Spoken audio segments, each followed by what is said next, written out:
Will Destiny 2 Beyond Light be the light at the end of the tunnel for Bungie's looter shooter?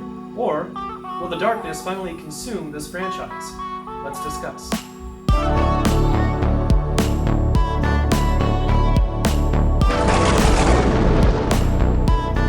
Whether you're like me and you've been playing Destiny since Destiny 1 beta, or maybe you're a new Guardian who picked up the game after it went free to play, or maybe you're a Guardian who played the game for a bit, but then lost interest, but now all the new trailers are coming out and you're like, maybe I should get back into Destiny. Whatever type of Guardian you are, we're going to go through all the things coming and going with Beyond Light, starting with 1, what's coming, 2, what's going into the Destiny content vault, as Bungie has declared it, and 3, we're going to talk about sunsetting and what it means for you and your Guardian. And at the end of it all, we're going to sum everything up and try and figure out whether or not all of these changes are going to be good for Destiny. If you're interested in more details or more complete information about anything we talk about in the video today, I have included all of the relevant info in the description down below. The first thing we're talking about is what is coming with Beyond Light. And of course, the biggest draw so far that Bungie has revealed is the new subclass for Stasis. This looks pretty awesome, although Bungie doesn't want to say it's ice. Obviously, everyone is saying it's ice. Now we have the Hunter Revenant, the Titan Behemoth, and the Warlock Shadebender.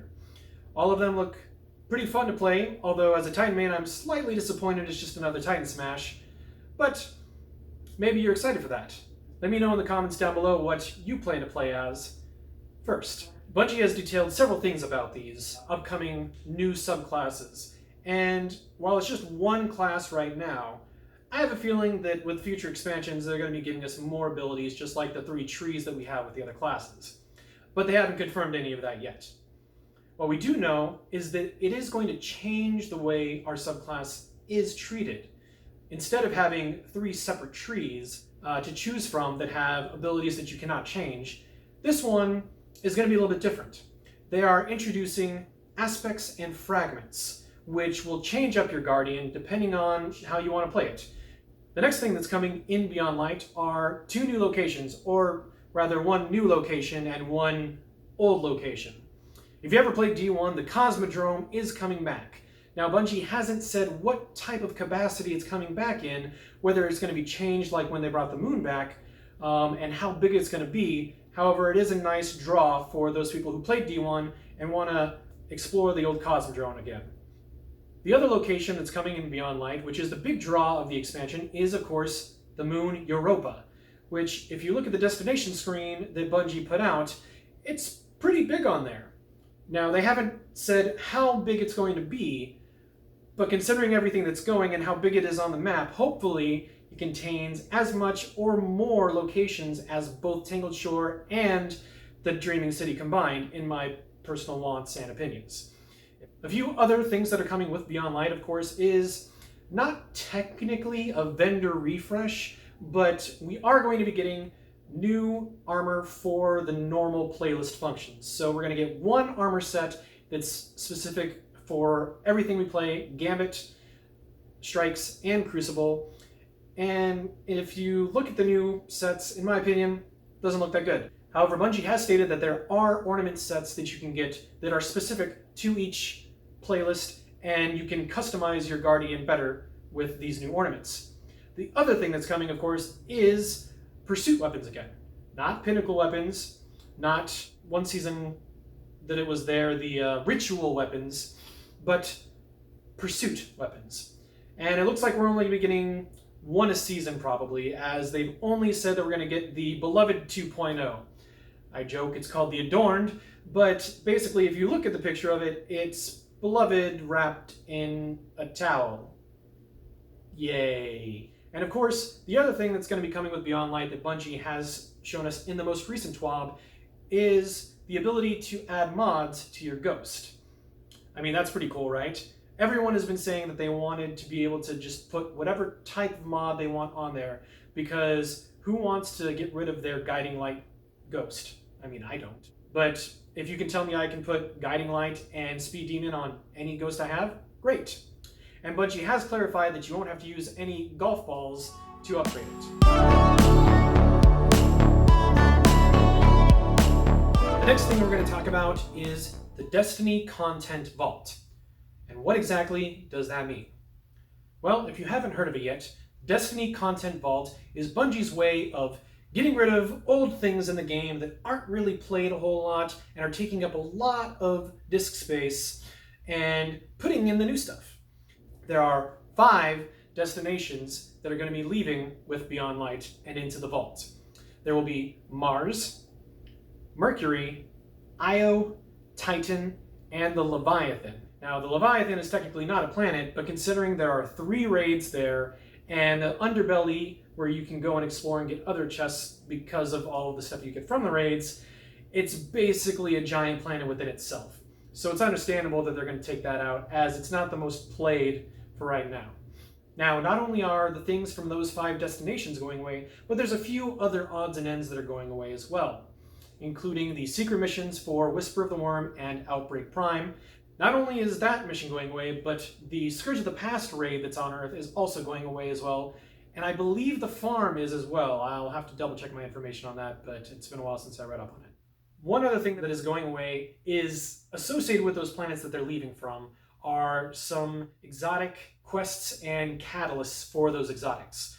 For instance, with the Leviathan leaving, you're no longer going to be able to get the Sleeper Stimulant exotic catalyst anymore, and you're not going to get the Acreus catalyst anymore. So if you have those and you have stuff for that catalyst that you haven't completed yet that you need to do on those locations that are going away, I would highly suggest doing them sooner rather than later.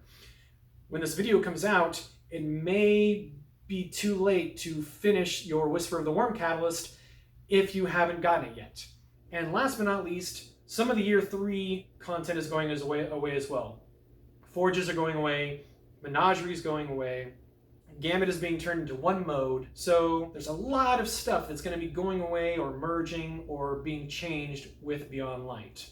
And that, ladies and gentlemen, is everything that is going to be going into the Content Vault or is going to be changed and fixed at some point within the realm when Beyond Light comes.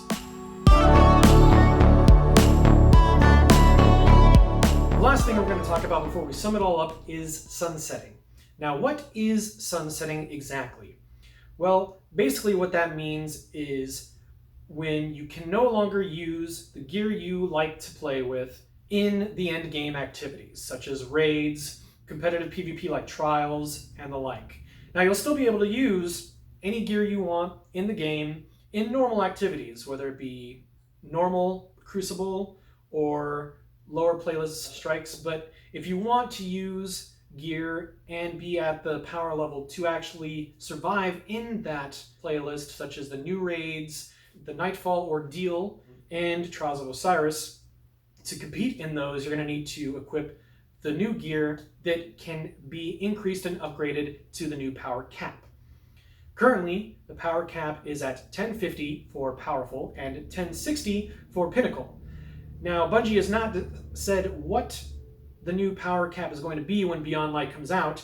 However, if you look at the gear that can be upgraded, it looks like it goes up to 1360 throughout the new year. You can view that by looking at probably an exotic that you have and then going to where it says power cap, and it will tell you what the new power cap will be going forward. So if you look at any gear you have and you see that it has a power cap of 1060, that means that it is being sunset and you cannot upgrade it past Beyond Light. Now, Bungie has stated that sunsetting is going to be happening on a yearly basis. So what that means is, starting with Beyond Light, all that gear is going to be able to be used for a year and then sunset. Now, there are still going to be doing seasons within the next year of Destiny. And just like the past seasons, the gear that you attain in the next season will also be able to be used for a full year, it seems like, on top of all the other gear that you've acquired. So you can still keep the stuff that you've started with in Beyond Light for that full year if you really like it, you like the build that you have, but you'll also still be gaining new stuff and be able to switch things out a little bit easier. This also goes for the mods as well on the armor. Instead of having a seasonal mod armor slot, it's going to be more of a yearly armor slot that you can put stuff into. I know a lot of people were kind of upset when you could only use the specific mods for that season in the season prior and past. It kind of got confusing. I'm still confused by it. I don't use mods a whole lot. I don't go crazy doing Grandmaster Nightfalls. I'm just your typical average Destiny player. So I do use them to help me out a little bit, but I don't really go in depth and try and get like super OP builds. If you want a list of everything that is going to be sunset when Beyond Light comes out, check the link in the description down below for blueberries.gg, as they have put together an amazing list of all of the gear and the weapons that are being sunset come Beyond Light on November 10th. And that's it. You now have a somewhat comprehensive list of what's coming and what's going and what changes are going to be made in Beyond Light. So what did you think? I personally, after looking at all the things that are coming and going and the sunsetting, I personally feel that Beyond Light is going in the right direction and it's going to be great. I've loved all the things that have happened so far. Of course, Bungie has made a few missteps here and there, but that's, that's what's going to happen with an ever-evolving world, as Luke Smith likes to call it. But what about you? Do you think all these new changes are going to be good based on what I've told you and what you've seen on the internet? Leave a comment down below and let me know what you think. If you enjoyed the video, if you thought it was informational, please make sure to leave a like and subscribe to the channel, as it really helps me out. I want to keep bringing more Destiny and other video game content to you guys, so please make sure to do that. And until then, eyes up, Guardian.